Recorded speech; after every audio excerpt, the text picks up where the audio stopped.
Hormones ആണ് ഈ prostate ക്യാൻസറിന്റെ ഒരു മെയിൻ ഘടകം എന്ന് പറയുകയും ഈ ടെസ്റ്റോസ്റ്ററോണിന്റെ അളവാണ് ഇതിൽ വരുന്ന ഈ പ്രോസ്റ്റേറ്റ് ക്യാൻസർ വരാൻ ഉള്ള കാരണം എന്നൊക്കെയാണ് പലരും ചിന്തിക്കുന്നത്. അതിനെപ്പറ്റി എന്താ മനസ്സിലാക്കുന്നത്? ടെസ്റ്റോസ്റ്ററോൺ മെയിൽ ഹോർമോൺ ആണ്. പക്ഷെ ടെസ്റ്റോസ്റ്ററോൺ കൂടുതലാണെന്ന് പറഞ്ഞ് അവർക്ക് പ്രോസ്റ്റേറ്റ് ക്യാൻസർ വരണമെന്നില്ല, BPH വരണമെന്നില്ല.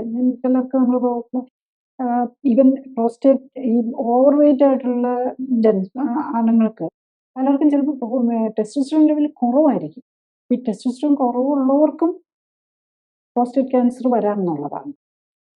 അപ്പോൾ അത് ഡയറക്റ്റ്ലി അല്ല, പക്ഷെ ഡെഫിനറ്റ്ലി ടെസ്റ്റോസ്റ്ററോണിന്റെ അളവ് ഇതിനെ ബാധിക്കുന്നുണ്ടെന്നുള്ളതാണ്. പക്ഷെ ഞാൻ അതിനേക്കാളും കൂടുതലായിട്ട് എനിക്ക് മനസ്സിലായത് എന്താണെന്ന് ചോദിച്ചു കഴിഞ്ഞാൽ, അതിന് നെക്സ്റ്റ് ആയിട്ടുള്ള ഒരു ഡൈഹൈഡ്രോ ടെസ്റ്റോസ്റ്ററോൺ എന്ന് പറഞ്ഞാൽ, അതായത് ഈ പ്രോസ്റ്റേറ്റിലും അതുപോലെ തന്നെ ഹെയർ ഫോളിക്കിളിലും ടെസ്റ്റോസ്റ്ററോണിനെ ഒരു DHT ഡൈഹൈഡ്രോ ടെസ്റ്റോസ്റ്ററോൺ ആക്കി മാറ്റും.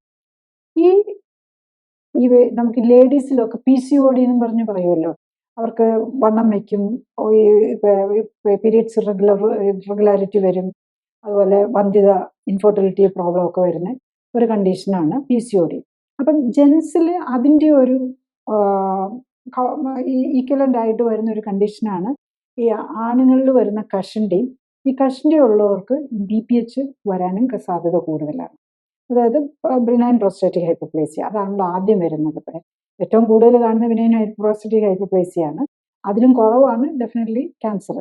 അപ്പം ഈ DTH, അതായത് ഡൈഹൈഡ്രോ ടെസ്റ്റോസ്റ്ററോണിനെ കുറയ്ക്കുന്ന മരുന്നുകൾ എടുക്കുമ്പോഴും അതിനുകൊണ്ട് മരുന്ന്, അതായത് കഷണ്ടിക്ക് ഉപയോഗിക്കുന്ന മരുന്ന് തന്നെയാണ് BPHന് വേണ്ടിയിട്ടും എടുക്കാവുന്നത്. അപ്പം കഷണ്ടിയും കുറയും, ബിനൈൻ പ്രോസ്റ്റേറ്റിക് ഹൈപ്പർപ്ലേസിയ ഉള്ളതും കുറയും.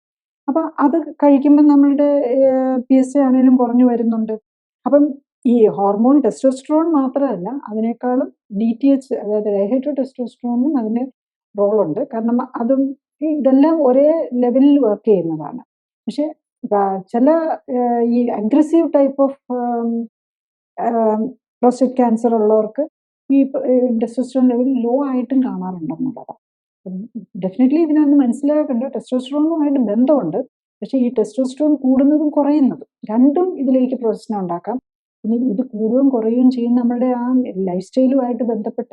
കൂടുതൽ അറിയാൻ ലിങ്ക് ക്ലിക്ക് ചെയ്യുക.